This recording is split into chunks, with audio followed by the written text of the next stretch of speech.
If you like our video, click the subscribe button to subscribe to our channel and get easy access to new content.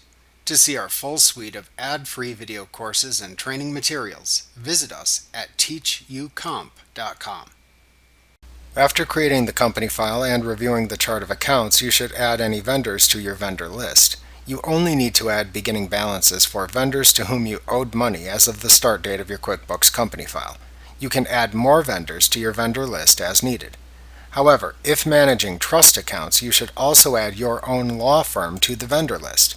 This is due to the fact that your law firm may occasionally be paid from the client's trust account instead of receiving payment from the client directly. In this case, you need to enter the bill to the client's trust account and list your firm as the vendor within the bill.